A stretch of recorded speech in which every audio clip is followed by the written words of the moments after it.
Welcome to the Swish Show. My name is Ryan Tuckwood. I am the host of the Swish Show, and I'm super excited because today's guest is an expert in body language, human behavior, and communication. And for those of you that have been following us for a few years, you'll know that they are a few elements that really make up the Swish methodology. Swish being selling with integrity and selling honestly and trying to do the right things by clients at all times. He's a world-renowned keynote speaker, best-selling author, and was voted multiple times Global Guru's #1 body language professional in the world. I love the phrase that he's kind of coined, I guess, the GesturePlane system of nonverbal communication, which helps audiences maximize the power of using their own body language to stand out, win trust, and gain credibility every single time they communicate. He's the founder of the communicating training company TRUTHPLANE and has worked with the likes of, this is a great reel, this is Zoom, Shopify, Real Madrid, which I want to dig into, Toyota, KPMG, American Express, the US Army, NATO, and prime ministers of G7 nations. Best-selling books include Winning Body Language, Tame the Primitive Brain, and Truth and Lies. And correct me if I'm wrong, Mark, I think that's the most recent one. Yeah. I've been listening to, and it is the go-to media commentator on body language for politicians, celebrities, and public figures, appearing regularly on the Dr. Phil Show, which is pretty cool, CNN, CBS, Global News, and he's frequently quoted in Wall Street Journal, Washington Post, and GQ magazine. His YouTube sensation, if you haven't seen this, guys, the Behavior Panel has over 100 million views. Now, I got given this bio a while back, so I dare say it's way more than that since then as well. But Mark, welcome to the Swish Show. How are you, my friend? Right, I'm really good. It's really great to be here with you. Finally, we've been trying to do this for a long, long time. Both you and I are tricky to pin down at the same time. I'm in Toronto, you're in Australia. I'm Toronto, Canada, you're in Australia. But we've finally done it. So I'm really happy that I'm here. Thanks for having me. We got there. And there's a beautiful irony because we're so far apart, yet we were born quite close together, albeit a few years apart. You're in Northampton originally. I'm Northampton town. What about you? Where'd you hail from? I'm Leicester. So I am Leicester. Just down the road. We just got a new manager this morning. Are you a football fan? You know what? My dad was a referee. And so for me, football was having your dad shouted out by thousands and thousands of people. So I was never a massive fan. Now, look, back in the day, we are a few years apart, I think, Ryan. I was born in 1970, I was born. I'm 54 now, 54. Yeah. So for me, back in the day, Liverpool was the team, the team. I hear they're back in play somewhat. So let's just say I'm still a Liverpool fan, you know? And what about, do you say football or soccer? Oh, I say football. Yeah. I say football. Yeah. What about you? I'm fighting it. I'm still football. My eldest boy Maverick, he was about 3.5 years old, and he came back to me once and he said, "Dad, it's not called football, it's soccer." And I started looking for adoption pretty quick. But that's all the important stuff out of the way. Football, that's very important. But can you give us a bit of context from Northampton through University of Middlesex, now living in Toronto? What happened? What happened? Okay, so look, let's take it this way. As a kid, we would go and take holidays on the Norfolk coast. Okay, it's as you probably know, it's about the nearest coast to the Midlands, or you go over to Wales. Is relatively close, but you go over to the Norfolk coast. And as a kid, I loved getting into rock pools, and sea life. And I got fascinated with sea life and the world of Jacques Cousteau. And from that got into human movement and human behavior. I kind of left animals alone, got into human behavior, went off and studied fine art, performing arts at Middlesex Polytechnic at the time. Now it's a university like most places. And so I was really into how you tell stories with moving pictures, whether it's in a theater, in a film, in TV. I got really into nonverbal communication, body language through that. Started working with lots of films and TV and actors and performers and directors, and in theater as well, around really the choreography. How do you move people in order to really move an audience? How do you influence and persuade them with body language, with nonverbal communication. Then from there, people in politics started tapping me and going, hey, this stuff that you do with shows and with actors, could you do this with politicians? I was like, yeah, I think I probably could. Went into politics from there, 20 years ago, then came to Canada to do all of that same work here, then really got into business because of the American market here, as you know, biggest market in the world, really. And so here I sit today in Toronto, Canada, doing probably most of my work in the US with Fortune 500 companies, especially the presidents, the CEOs of those companies, and politicians who run countries right now. Wow, that's a journey. That is a journey. At what age did you go, body language is my thing? Like when was it you go, I think I'm pretty good at this? Yeah, you know what? There was a professor that I had, a lecturer that I had, and we were doing mask work, which is this, you put on a mask and you perform the body that fits that face, and you create an incredible illusion of a face moving when it's really the body that's tricking an audience into thinking that the face is going through different emotions. And this lecturer said to me, you know what, Mark, you're really good at this. You can do this. And I took him seriously on that. And I just went down this road, started studying all over the world with the best practitioners in visual theater. So it was really that. But a little bit before that, Ryan, at school, I have dyslexia. And so I was not great at reading and writing and doing mathematics in the way that most people thought greatness looked. I could come up with stuff. I mean, brilliant stuff, I think. But all the letters and all the numbers would be in the wrong order for most other people. So I very quickly worked out that if I started drawing pictures and doing art, I could get out of class because they would give me the job of doing kind of the art project for the class or the whole school. And I could take, in some cases, whole weeks off of the rest of the classes by getting the job of painting the big mural in the school, or, an outside wall, or getting involved in a project, or in some cases being taken out of the school completely in order to work at kind of a county or a UK level and represent the school in art. So working with visual images was a way of me succeeding. Really, it was the only thing that I could really succeed at a level that nobody else was succeeding at. So I think that's how I got into it, Ryan. There's a couple of key things right in the middle of that. One being, ironically, I had a meeting with my Maverick, his prep teacher, because he just finished prep yesterday. Yeah. There's tendencies of dyslexia in there, and we're great. keeping an eye on it. And that's what she said. She says, great, it's good. Yeah, fantastic. Also zones of genius, and we need to make sure we harness it. But there was something else that you said earlier on. You said your lecturer said you're pretty good at this. And I'm not sure how much you know about my background. My background's engineering. I was a mechanic in rugby, actually. Really? Yeah, great school. Very, very process driven, very methodical in what I did. And in the sales world, or speaking on stage, that doesn't really serve you well because there's no room for error and there's lots of variables on stage. But back in about 2011, my sales manager, I pulled him aside one morning. I'd been rock bottom out of 21 salespeople. I was sleeping on a bathroom floor. I had no money, and I quit. And he just looked me dead in the eyes and he said, Ryan, I'm not letting you quit because you haven't even tried. And he put some more meat around that. And what he meant was I hadn't really fanatically obsessed over the art of sales and communication.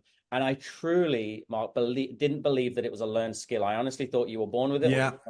The reason I share that is that one sentence changed the whole trajectory of my life. And it sounds like one conversation with your lecturer where you've gone, maybe I am.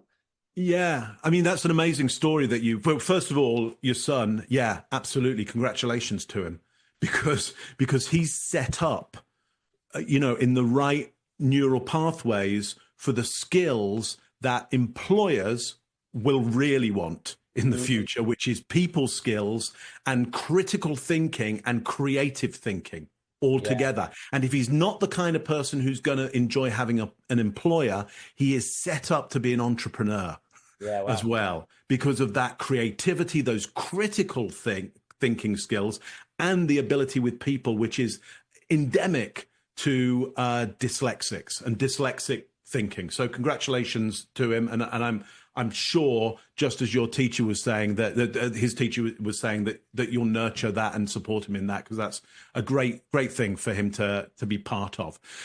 It sounds like, Ryan, that somebody saw more in you than you saw in yourself at that point. And that's a really important moment. And I think the best thing I can ever take away from stories like that is, when we get the chance to do that, we should do that. Because both you and I are in quite powerful positions, really, because we have people who come to us and go, hey, how do I do this? And am I any good at this? And I want to get better at this. And when you get that moment to go, you know what? You're better than you think you are, but you need to focus. As you know, Ryan, you got to put in the work. It's not, none of this is natural. If it was natural, if being a great salesperson was natural, everybody would be fantastic at it. I mean, you would have no job. I'd have no job. We'd both have no job, because it's just like, no, it's a natural skill. Of course, it's not a natural skill. When you sell, it's the most difficult thing to do on the planet, I think, because you are changing somebody's behavior. That's what you're doing.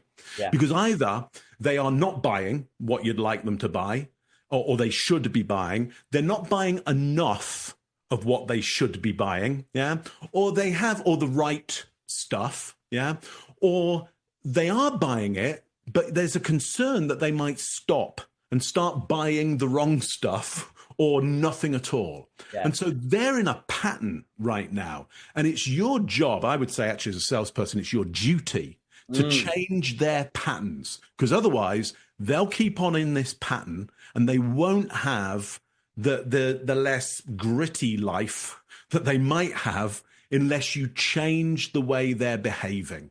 So, I think sales is a tricky job. Of course, it's not a natural ability. Of course, there are people who are good at it, and they'll think they're naturals because they don't know how they learned.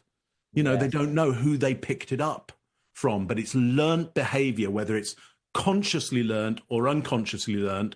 What you're doing, Ryan, is consciously training people. So they're conscious of the patterns. It's potentially no surprise that you come from an engineering background, because it works now. It works now. Because ultimately, there is a process to even the most complex and potentially chaotic things. If you want to get good at them, you have to boil them down to a process to go, well, what's my best bet at a process? Because it's so chaotic, it's so complex, and behavioral change is massively complex. What we do is to boil it down into, look, here's your best bet, here's your process. Yeah, it's I want to talk about the process shortly. Firstly, I've never been more aware of my own body language on a podcast or interview or conversation ever before I got into something. You're doing fine. I'm doing some stretching. And I know, do you know Alan and Barbara Pease? Yeah, of course. Of course. Yeah. Well, you're in the same country. Yes, exactly. Yeah. Yeah. So they're kind of the go-to people over this side of the world, I would say. So they should be. I mean, Alan and Barbara are icons. I mean, they're gods of the world of body language. They totally are. They are, and he also mentioned the responsibility when I started studying him a few years ago. And I wanted to just ask you this, because I've started to feel this in probably the last 3 or 4 years, and I actually think I'm getting more aggressive and angry with people. Right. But I can see it when I'm on stage, because now we've been going for 10 years, and I can see the change that we can have and how we can transform people if they take action. So I'm getting more angry if people still don't. Do you feel that weight of responsibility or that burden? Do you get frustrated with people if they don't act? Yeah, I buy you on that. There are times when I'm like, well, look, do it or don't do it. I mean, I'm not, it's like, if you do what I'm telling you, things will get so much better and really fast. But if you don't, things will remain the same. But ultimately, I'm going to walk away from this going, I did my best, I did my part, but I cannot make you do this, and so I can get, it's tough because sometimes you do feel like grabbing somebody and shaking them because they are so close to getting the results that they want. But for whatever reason, and look, we get there by that tricky thing of behavioral change.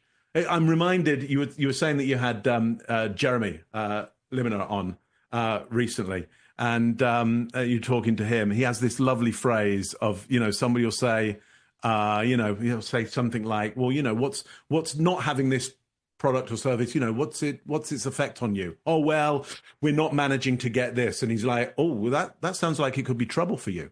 Yeah. A little cheeky. Yeah. It's like, oh, it's a lovely subtle way that he has of going, oh yeah, you're in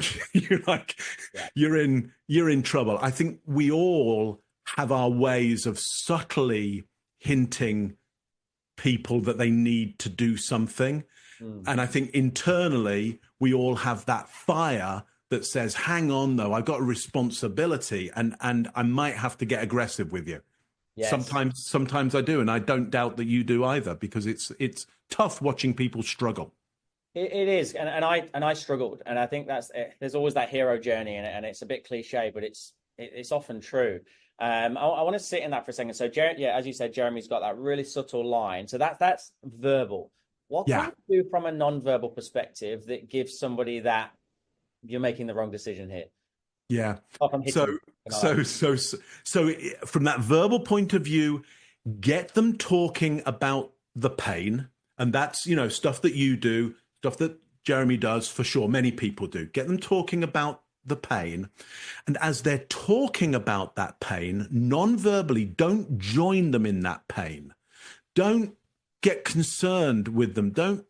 Don't feel their pain. Okay, accept their pain. Yeah, enjoy their pain. Show pleasure in their pain, so they can tell you more. So let me give you an example, which isn't necessarily in the sales world, but it's quite extreme, and you'll get the idea of what I'm talking about. Often I'll be with clients of mine, and I'll say, so how's it been going? What's been going on for you? Maybe we're meeting for the first time, and because of the processes that I have, they'll often tell me pretty deep stuff pretty quickly. And sometimes one might go, well, of course, we had a death in the family recently, and so that's been trouble and pain. And now instead of me going, oh, I'm so sorry. That's awful. I mean, we had a death in the family recently, and so I totally understand how you feel. I don't join them on that. Okay, my head is tilted to one side. There's light pleasure on my face, and I simply go, yes, because that gets them talking more. Because they can talk. Listen, they don't need to talk about the pleasures of life. They don't need to come to me to go, Mark, everything's fine. Like, the world's a dream. It's all going great. It's like, why would you pay me any money? I'm really expensive. It's like, what are we doing here? Yeah. Not because you're having a great time. We're here because there's real trouble for you right now, and I need you to tell me about the trouble, so we really know what it looks like. We really know its name. We can really describe it, so we can get in there and we can overcome that trouble. We can rip away that barrier. We can imagine the barrier isn't there. We can do all kinds of things with this trouble that you have, but I need to put you in a place where you will tell me it at its harshest level for you, which doesn't need it doesn't need me to enter into it with you. It needs me to show fully accepting nonverbal communication around it and say, yes, exactly. Tell me more. Okay. So we're leaning in, we're nodding a bit, but we're not. We're just giving them a tiny 1% to encourage that conversation. The opposite to that would be we cut them off mid-sentence, and then what? That we only get responses. Yeah, we show them emotional empathy. So so look, we've all heard this idea of to sell or to change somebody's behavior, you've got to have empathy for them. Well, you're right, but you've got to have the right empathy. I'm going to describe to you a couple of types of empathy. There are lots of types of empathy. I'm going to tell you a couple which are most important for me.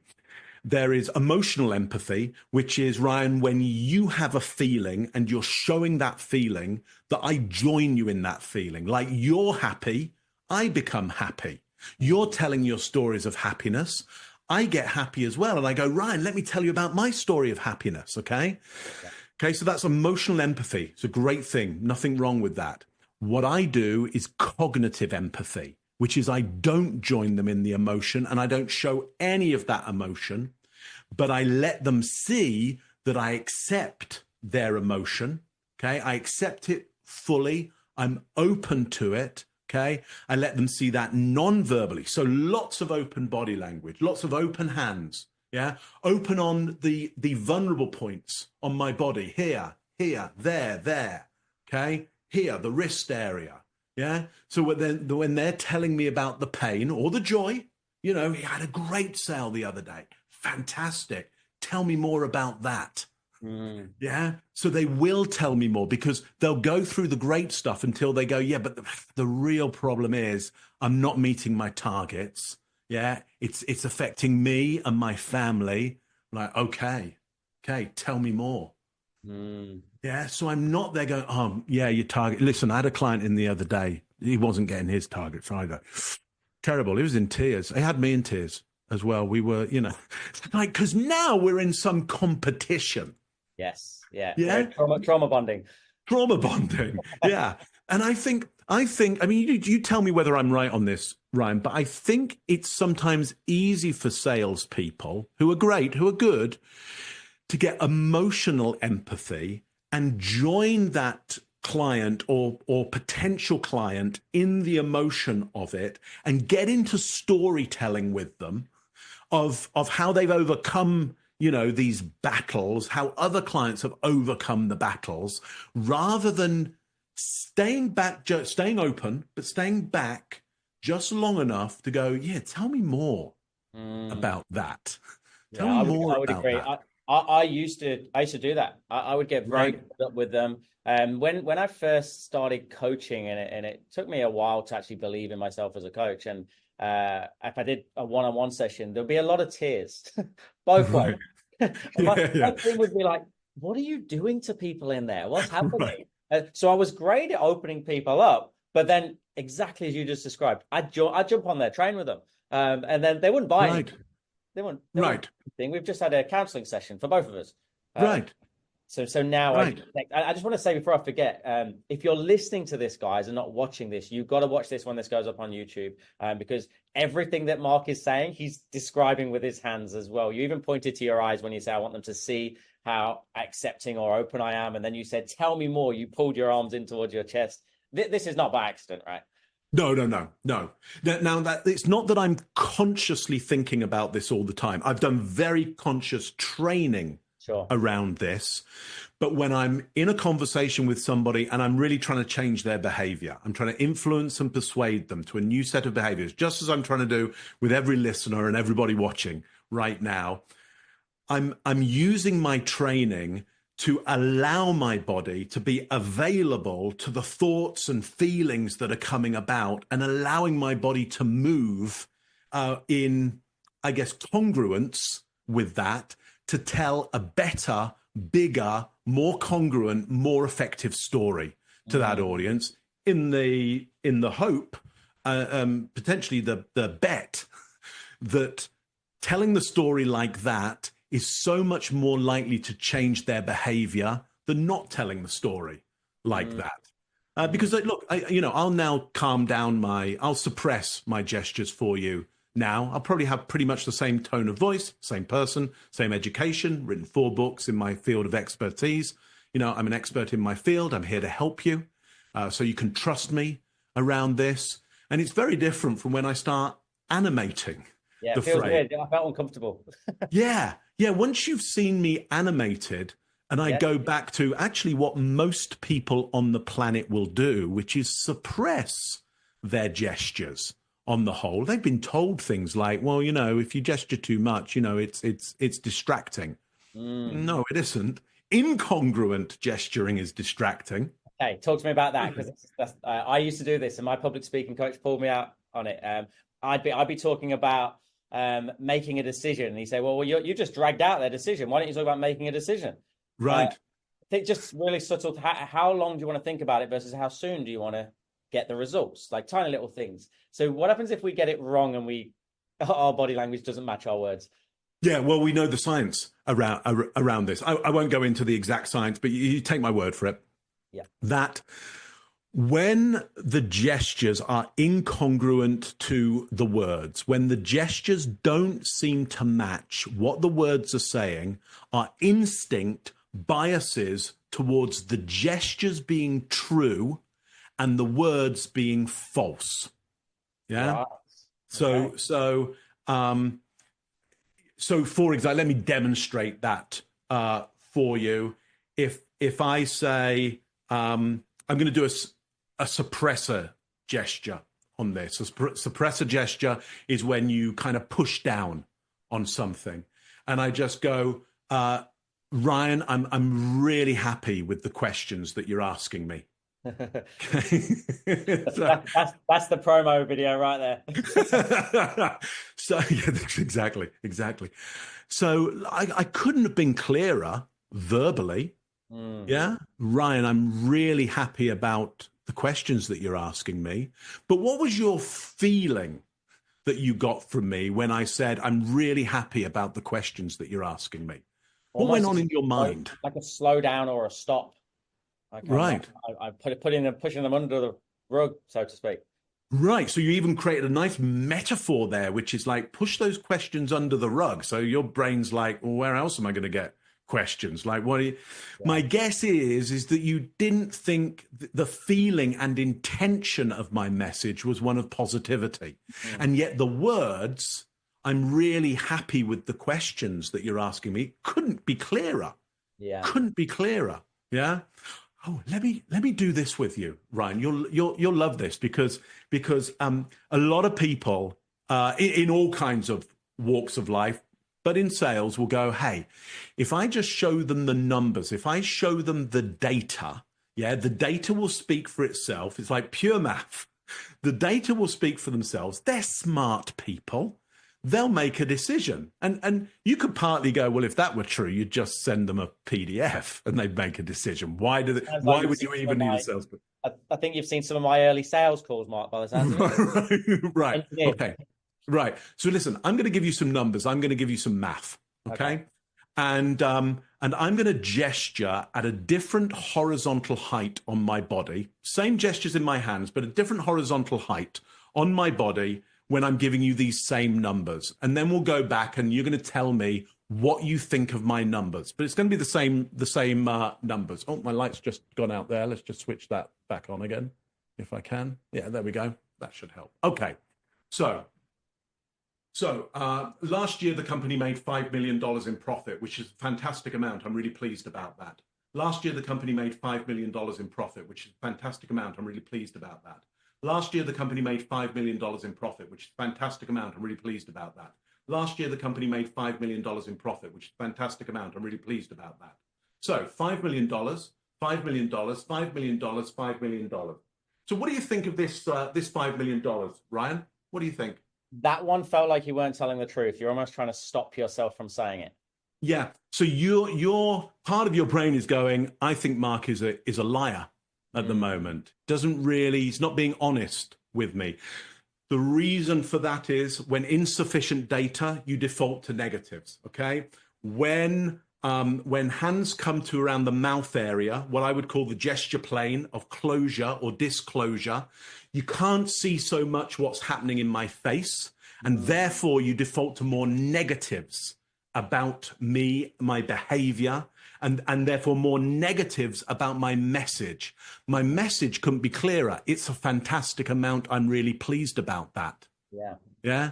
Last year, the company made $5 million. It couldn't be clearer. And yet you think I'm being deceptive. What do you think? What do you think of this $5 million? Last year, the company made $5 million in profit, which is a fantastic amount. I'm really pleased about that. Just didn't seem very exciting. It didn't seem very exciting. I didn't seem you were very excited by it. The higher the hands went up, the more I believed it to be true. Or actually exciting to you. Like you were almost proud of us, I felt. Right. So when my hands are down right by my side. You don't think I'm excited by it. And yet I said it's a fantastic amount. I'm really pleased about that. Yes. So do you see how you've created a whole different story that doesn't, if somebody came to you and said, you heard Mark's speech on $5 million, what do you reckon? You'd go to them, yeah, well, he's not that excited about it. And yet, verbatim in the speech, I told you it's a fantastic amount. I'm really pleased about that. So now we've got a massive discrepancy between what you and I believe about this $5 million. Let's go to this one, upper chest area. Last year, the company made $5 million in profit, which is a fantastic amount. I'm really pleased about that. What do you think of this $5 million? That one I trusted, and I believe you were actually excited about it as well. Okay, you believe I'm excited about it, but I'm gonna bet you think that I'm exaggerating a little bit. You know, it's not quite 5, it's about 2.7, and I'm bigging it up. And I can see from your smile, you were going, yeah, I was kind of thinking that. When hands come to chest height, let me switch this light on again. It keeps tripping out due to the heat. This is the secret sauce. That's why it's like turning the lights off. You shouldn't be sharing this. Yeah. When hands come to chest height, yeah, heart rate and breathing rate go up. My heart and breathing rate go up. It's just basic biology. To get the blood to the fingertips, my heart rate and breathing rate have to go up. And you mirror that. And because you mirror that, you start to get excited. You project your excitement on me, but you project the excitement on the number as well. You excite the number. You don't believe it's accurate. Okay. Mm-hmm. Now, one last one. Last year, the company made $5 million in profit, which is a fantastic amount. I'm really pleased about that. What do you think of this $5 million? Probably more realistic. It's just neutral. Yeah, it's neutral. It's factual. It's factual. Yeah. This I call the truth plane. If you gesture, open palm gestures mainly, at navel height, people will feel that you're being more honest with them. Okay? Now, that's not to say somebody being dishonest might not do this. Okay? But they'd really have to have been trained in order to know to do this under stress and pressure. Okay? How do my instinct wants to ask you, how do Italians go with this? Yeah, well, look, Italy's interesting because they're speaking Italian, which is derived from Latin. Latin has many syllables per unit of meaning, whereas the English that we're speaking is mainly kind of a Latin, French, and a German. And the German has reduced the amount of syllables per unit of meaning. Our words are shorter. Italian words are longer, okay? And so in order to create longer words, okay, you have to use the Broca's area of your brain a lot more. That's actually connected as well to the hands. And so any language which is using many syllables per single unit of meaning, people will use their hands more. As you get more towards the equator as well, the hands will raise higher because there's a benefit to that. You lose heat from underneath the arms. Wow. And so go out to any Italian square and you will find people are more up, okay? And they're using their hands more because there's a benefit to using your hands more and being up in that part of the world with that language. So does their truth plane then, how you just explained it, is that naturally a little bit more elevated for them? No, it's still here. If you were trying to convince another Italian or German or Chinese or Japanese, anywhere on the planet that you are sincere, okay, you're going to want to do open palm gestures at navel height because this is one of the most vulnerable parts of the body. And so when we're being deceptive, we tend to cover up kill points on the body because deception means we're open to risk, okay? And so when we're in a risk situation, we will cover up carotid arteries, windpipe, veins, arteries on other parts of the body, and our center of gravity, and all the organs in the stomach area that if they get damaged, you're in a lot of trouble. Now, depending on the culture, it will depend in the land how far you come out with your gestures from here. I've been coming out quite a long way. I'm being very North American right now, even not particularly British or English with how far I'm coming out with my gestures. I'm being very North American business culture right now. Okay. If I were in Japan, I would still be doing open palm gestures at navel height. I just wouldn't be coming out of my space so far, because space is at a premium in the islands of Japan. Okay. And so you consider, just like space is at a premium in the UK as well. Most island nations, they get invaded a lot. Their populations are crammed in. They will conserve space, and that will be part of their culture, the understanding of space and hierarchy and how far you can come out. But this is a universal gesture, open palm gestures at navel height. The open palm is the signal for no tools, no weapons, nothing in your hands, nothing to harm. Again, low risk. I'm low risk, nothing in my hands to harm you. Yeah, wow. I could speak to you all day about this. This is fascinating. I want to ask you, it came to me just then as you were saying it, and I realized you don't have a tie on. No. I used to wear a tie all the time. Is that covering my carotid? Is that saying that does that count? Yeah, look, you and I both used to wear ties in the day when they were more the fashion. Yeah. And it was an important, I don't know for you, but certainly for me, and I think it's got to be the same for you, it was important to show up to a business meeting in ties because everybody of hierarchy wore a tie. Now it's just not the case. And fashions will change. And in 20 years' time, 30 years' time, we'll probably be back with wearing ties again. Yeah. Here's what I would say is it's a lot more difficult to see somebody's kill point on the neck area if the tie is on. So this is more vulnerable. This is more exposed. And so, there's benefits and risks to that. For example, it makes it way easier for me to see anybody's breathing rate and to see if they're doing a hard swallow as well. It makes it way easier for me to read certain signals if they're not covering up the neck area, which is why when somebody's being deceptive, they'll often start to cover that area because their instinct knows and worries that any other human being will be able to detect that deception from seeing this area. I'm going to tell you a little secret. On stage, so I had a debilitating fear of public speaking until 2017, 2018. Invested a lot of money into a coach to get me from being fearful in front of 3 to speaking in front of thousands. But that first 10 seconds, I know I have that hard swallow. I used to have a rash come up on my neck, but I got something called eyes off. So as soon as I get up, I don't know if I feel like I created it. Maybe it's a universal thing, you'll tell me. Yeah. But as soon as I come out, I'll get them to either turn, high five the person next to them. I'll get them to write down the first word that you're thinking right now, just so they all stop looking at me. And then I do follow myself. I still, and then I'm good. I love that. Well, why am I following? What is it hiding? Oh, well, here's what happens is the throat starts to dry out because it's moving moisture to your muscle area, your large muscles for fight and flight.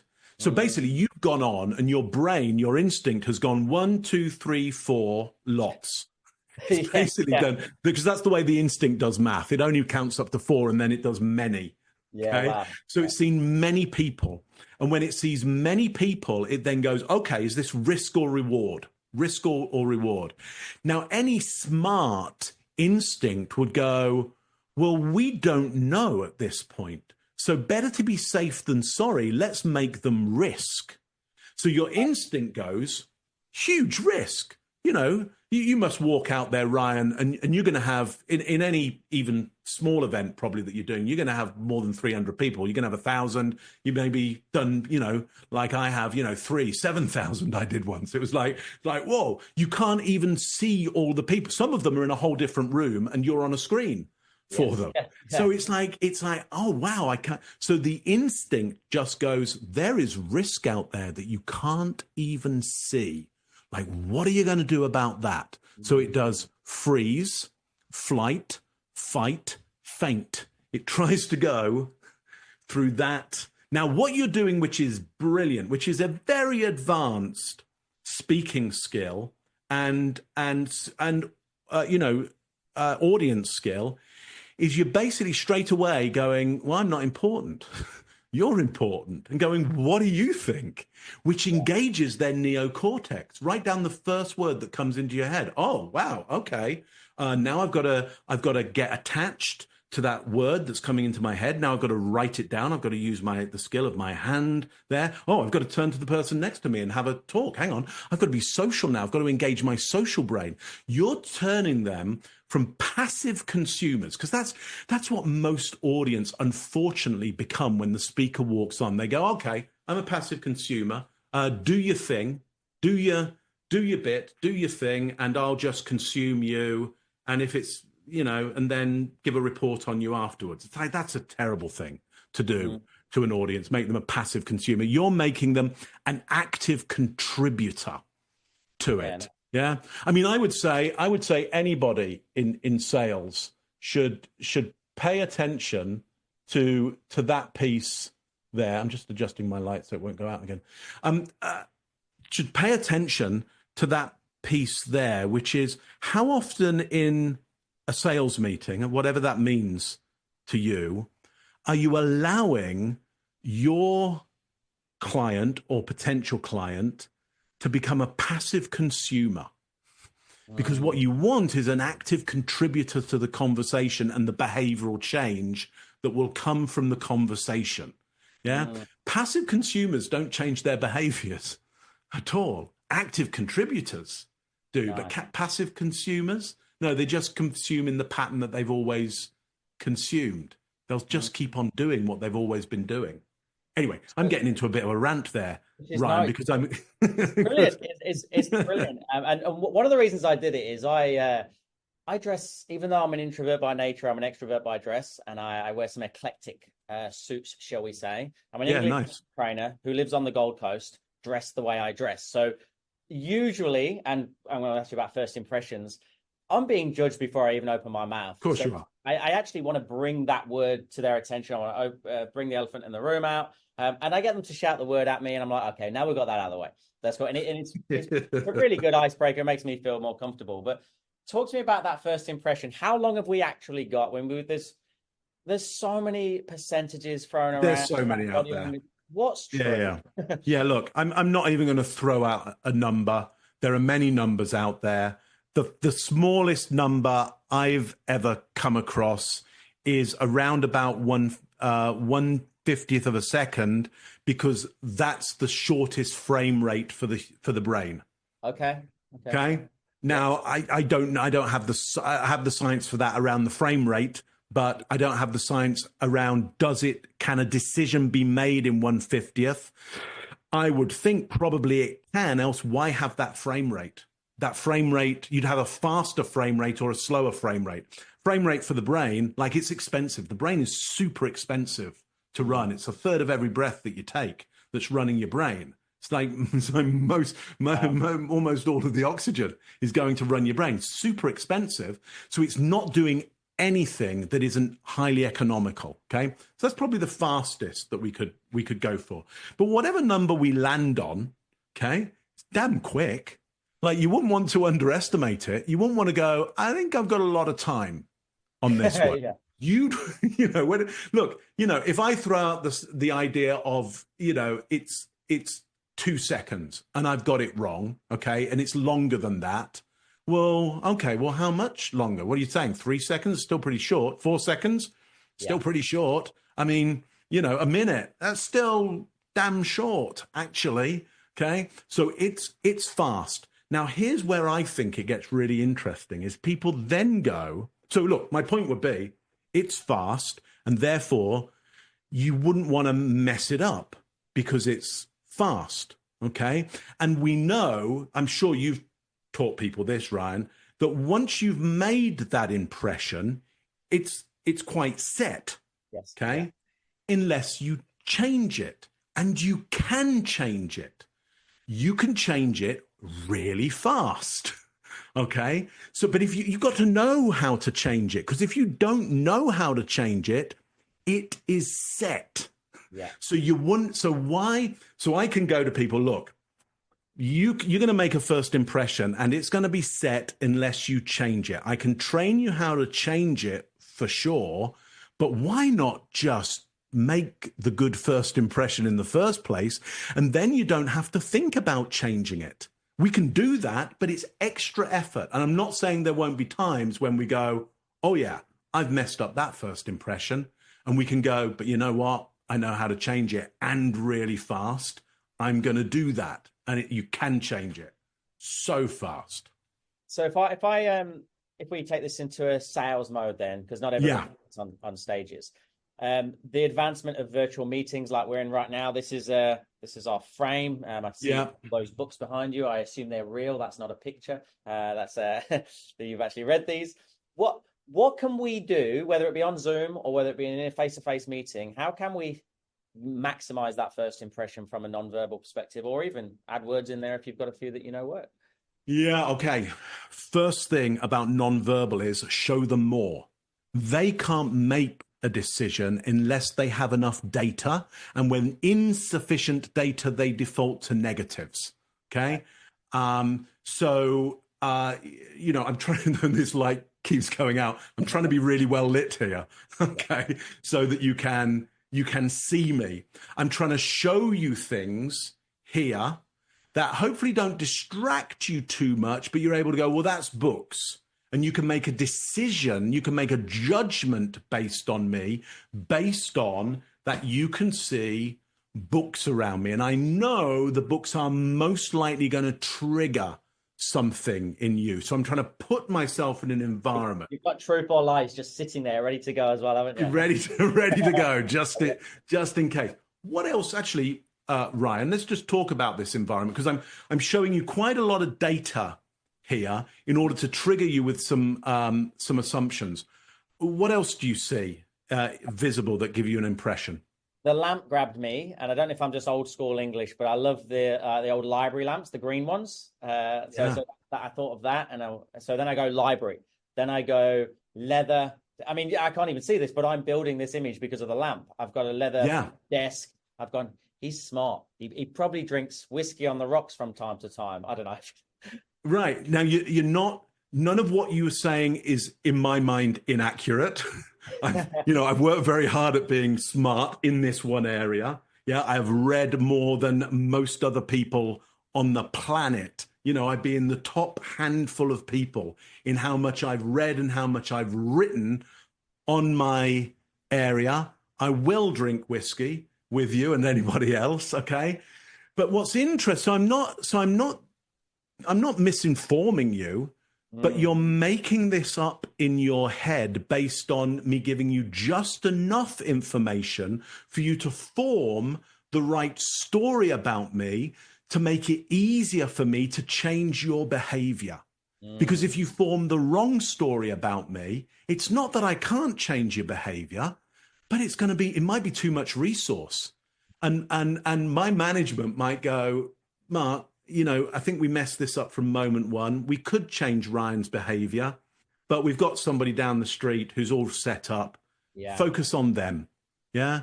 And so I miss my chance with you, and I miss my responsibility to you to change your behavior for the better. Okay. So I'm trying to lay down the right images around me. Give me some other stuff that you the black rack on the wall is. I've tried to figure out what it is. I can't. Yeah. Is it? Are they horses or what is it? Yeah, it's interesting, isn't it? It's a dragon boat.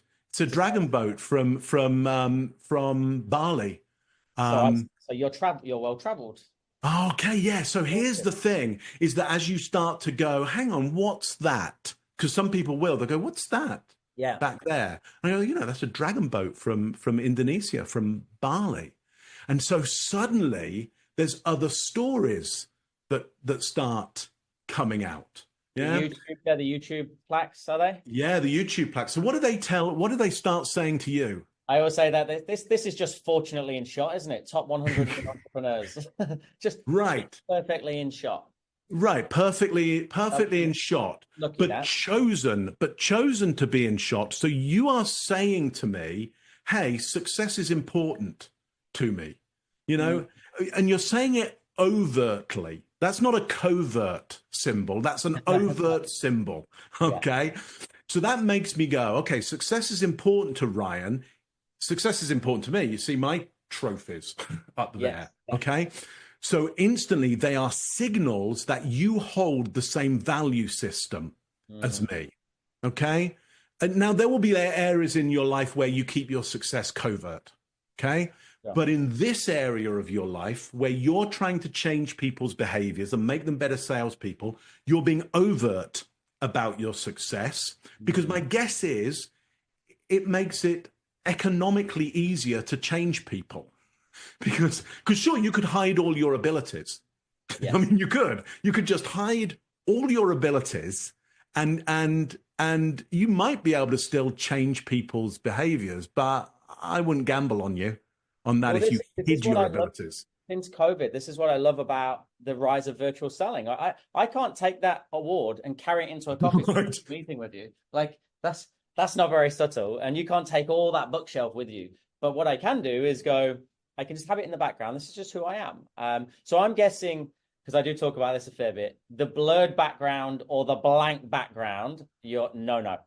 Listen, it's not no, because sometimes there are good reasons to do that. Like you've got to do the sales call in a certain place and it will be too distracting or it will give them the wrong impression. So here's what I'd say. If I've shown up in an environment where I'm thinking to myself, this is going to give the wrong impression, or this is going to be too distracting, I'll blur the background and we get on the call and I go, hey, Ryan, before we get into this call, I just want to say I've blurred the background because I really want us to focus today on this big issue that you have, in your call center right now. And I want to get straight down to it. Let's get that issue out and let's get the solution to this immediately.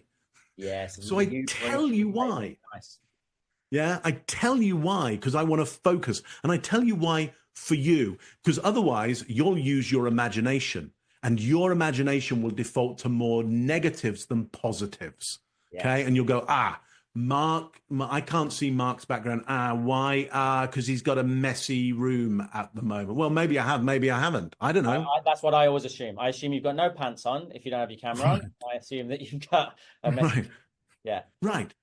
And so look, I could, okay, but I'm going to give you a good reason for your benefit why I've blurred that background. So it's not a no, and virtual backgrounds are not a no at all. I might put up a picture of a beach in the background and I might go, hey, Ryan, today I wanted to meet on the Mauna Kea beach. It's my favorite beach in the world. I'm not there. You're not there, I think. So I've put it virtually up in the background. I'm wondering, where are you missing most at the moment where you've been on vacation and you want to get back there? I'm just curious. Tell me that. Nice. I love that. So by that, I'm digging into your value system because you'll go, in fact, what would you take? If I said to you, Ryan, where are you missing most in terms of vacation places that you'd love to go back to and you haven't been back enough to? Dubai was the instinct for me there. I actually really really interesting. I've never been to Dubai. What is it that you love most about it? What is it? I feel that maybe it's because of where I am in Australia. I feel that everybody wants you to win. It's almost a little bit like America. I was in the States in April. Wow. I'm coming back again in March. And I felt that people genuinely want you to win, whereas here there is genuine tall poppy syndrome. And they want you to do so well, but not too well. But in Dubai, it's like, keep going. I feel like there's opportunity there and there's some like-minded people there. Is that, and we can keep this between us, is that in Australia just because you're a POM? Just because you're British? No, I don't think it is. I don't. Okay. No, it seems to be across the board. We've blown up, I guess, over the last 18 months, 2 years. And it's a decision, right? I'm going to put myself on stage. I'm going to put my head on the chopping block at the same time. Totally. Some people are going to do that. But when I went to America, I didn't feel that at all. Mm. And I'm not as far into the game as you are over that side of the world. But it feels very different here, unfortunately. But we're trying to redress that slightly. That's really interesting. That's actually a great insight for me about Dubai. We had a call recently around around Dubai, and that's a massive insight. Look, here's what I want to show you. What happened there is you let me into your value system immediately. Yeah, because I said, where have you been to that you most want to get back to? Okay, you go Dubai. I go, God, that's really interesting. Why is that? I don't go, oh, Dubai, yeah, fantastic. Oh, I haven't been there. Oh, yeah. It's like I don't get emotionally involved. I'm just open to you and your view on it. And you go because they want you to win. And I think to myself, top 100 signed there. Okay, he saw my I can't point in the right way. My awards there. He's saying he likes to go up to a place because they want you to win. This is somebody who really values people winning. This is somebody who massively values people getting a really good result. Okay. And so now I have 3 really good indicators, nonverbal and verbal, that winning is a value of yours. So when I come to sell to you, okay, I'm going to go, look, I have something for you that I think will really help you and your organization win in the way that you really do want to be winning right now and should be winning. Yeah. And I know it's filling you with a whole bunch of dopamine because, and look, people, and some people could say, Mark, that's highly manipulative. Okay. Here's what I'd say. Here's where it's ethical from my point of view. And I'd love to hear, because ethics is important to you and honesty is important to you. I'd love your feedback on this. It is my duty to change your behavior. The reason we got on the call is because you're thinking, okay, we need a change here. We need to do things differently. And if I don't persuade you, if I don't influence you, you will not change. Okay. That's my gamble. And so I will use these techniques to influence and persuade you because it's my job to do that with you. Give me your feedback on that. This is such an interesting one because we get this a lot when we give people the tools, the resources, the process, and they go, well, are you taking advantage of people? And I'll say it depends. It really depends of the intent. So Jordan Belfort, one of the best salespeople out there, right? You can't deny he wouldn't have gone to jail if it didn't work. It did work. He just used it for the wrong reasons. So for me, it comes down to intent. And if you genuinely, hand on heart, have all the data, all the information to say, hold on, this person needs to change for their benefit, then we have a duty of care to have the skills and to use the skills. So I would say give yourself a chance. Like you said earlier on about the winning first impression, that you don't assume it's going to take longer. You assume it's going to take shorter. Why wait to recover it? Why not make a winning first impression every time? Exactly. I'm not going to wait for somebody to ask me what my values are. I'm going to show you what my values are, and then you can see it beforehand and join the dots yourself. I love the phrase, don't throw the penny at people, let the penny drop for them. And I think a lot of salespeople are throwing pennies at people because they didn't do all of this stuff beforehand. So I feel like it's a duty of care now, and it took me a long time to get there. And I think one of the big indicators for me was there's lots of sales training companies. We're not the only one. And you'd see people say no to us. They'd go to somebody else, get a substandard service. All of a sudden, 12 months time, they're in the same position and they're 10 grand lighter. Their situation hasn't changed. And I say to my team, that's your fault. That's our fault. That's my fault because we had an inability to influence or inspire them to change with us. So I completely agree. If the intent is right. Yeah. I mean, look, and to your point, there's some people out there. I mean, you'll have salespeople who you're working with who are selling very expensive stuff. I mean, good salespeople tend to end up selling, really high end, expensive, important, super important stuff. I've helped people sell machines that will save people's lives, medical machines that will save people's lives. And there's choice. You can buy this one or this one or this one. And they believe theirs is better and they have evidence to say it's better. Okay. And the evidence doesn't necessarily ever get heard at all. I was helping one sales team just last week sell to a company a piece of work, a product that was going to cost them $192 million. $192 million, and its instigation would be important to the retirement of thousands and thousands of people across Canada. Okay. Well, the people who need to spend this money have a real problem, like a real problem for their customers, let's call them, because their customers aren't going to have the right amount of money at the end of their working life if they don't spend this money correctly. It is our duty to get them spending the money in the right place. And the numbers do not speak for themselves, because if they did, this is a financial product. Yeah, it is all numbers. That's all it is. The performance is numbers. So why, when you send them the PDF of the numbers from each of the three competitors, why don't they just sit down, read the numbers and go, that one? They can't make a decision. Why? Because the numbers are all the same. Yeah. There comes a point where the numbers are all the same today. It's a thing of, but what's going to happen in the future? Well, now we're in the world of trust. And we believe if you trust our people, our person to look after your people, that it will go better. That's our belief. Yeah, we don't know the future. We got a track record, but you've read the track record, haven't you? And you still can't make a choice. So now we're in the world of the future. And now I've got to get you believing in my client for the future. And that is all influence and persuasion, because we are just in an imaginary world at that point.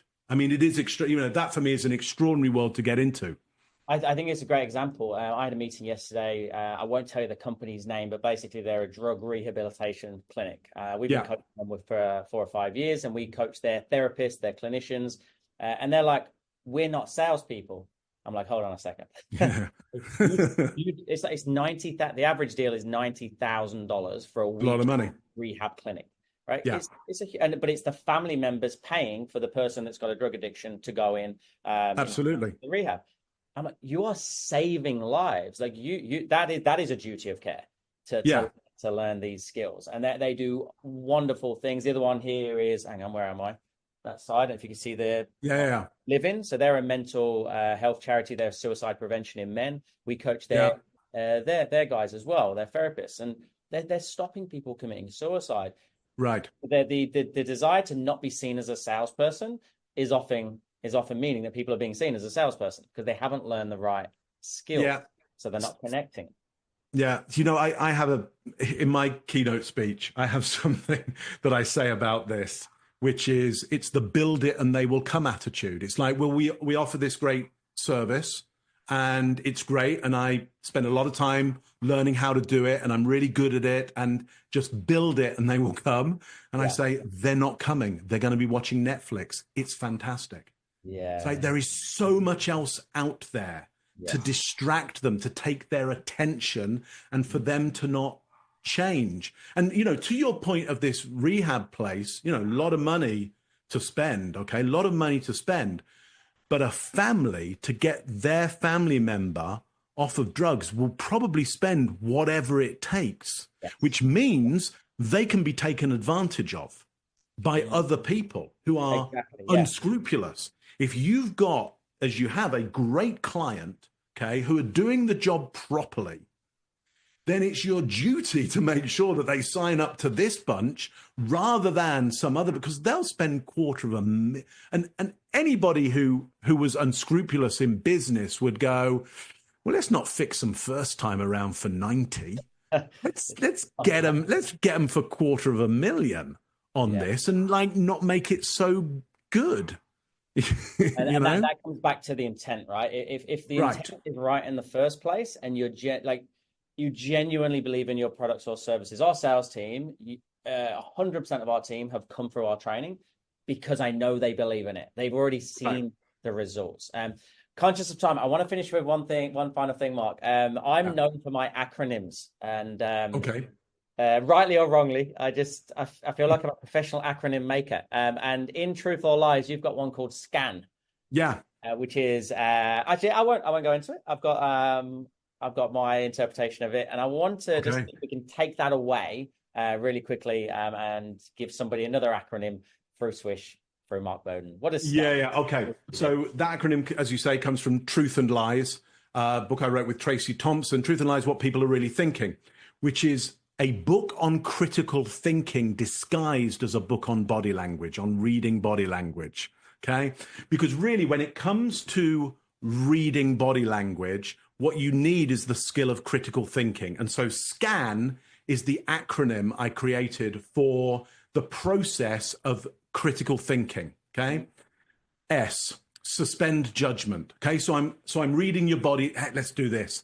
I'm reading your body language and I see you fold your arms. Okay. Classic. Yeah. And so what does my instinct say? My instinct goes, uh-oh, we're in trouble here. This is not going to be good.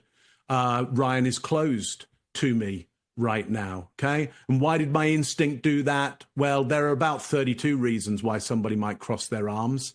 That's a lot. So it goes for the most negative one. Better to be safe than sorry. Ryan isn't liking this. And so now I start the process of recovering the pitch because Ryan isn't interested, okay? And so I get very needy and very salesy and all the bad things that we associate with sales. But what I should have done was suspend judgment, okay? My instinct goes, Ryan is closed, and I go, maybe, possibly, I don't know. Suspend judgment. I can come back to that, okay? Okay. I then look at the context. I go, but what's been happening here? Okay, suspend judgment and look at the context. What's been happening here? And I go, and I put forward a couple of choices for you, and you crossed your arms. Okay. And so I think to myself, hang on, suspend judgment that he's closed. What's been happening here? Well, I gave him a couple. I said, Ryan, is it this kind of thing that you're after, or this kind of thing over here? And then you crossed your arms. Okay. Now I'm starting to get some other ideas about what this could possibly be. And now suspended judgment, and I've thought about the context of this. But A says, ask what else.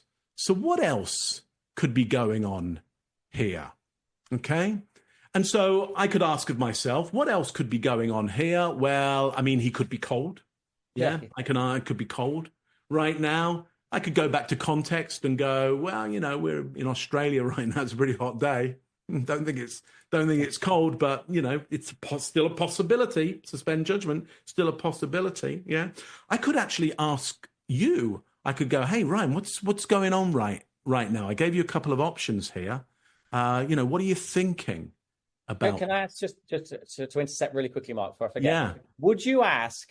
You crossed your arms there. What made you do that? Would you be as direct as that? I might do. Here's how I might do it. Because I wanna leave some more options open. I go, Ryan, I just noticed that you crossed your arms there. And I was listening to this guy on body language the other day, and he was going, look, sometimes when people cross their arms, they're closed, sometimes they're cold, sometimes they're making a decision. So I'm wondering, is it one of those or something else? Nice. So I give you three options and I go, is it one of those or something else? And I go, I'm an idiot. Like, I'm just going on something that somebody else said. This is just nothing. I'm just pushing out some ideas there. My body's getting thrown under the bus many times. Yeah, always. Listen, if you do one thing with everything that you've learned from me, is you throw me under the bus anytime you like and go, you know what? I just saw you do this. I just saw you cover your throat area there. I was listening to this guy on body language, and I don't know, the guy, I could be an idiot for all I know, probably is.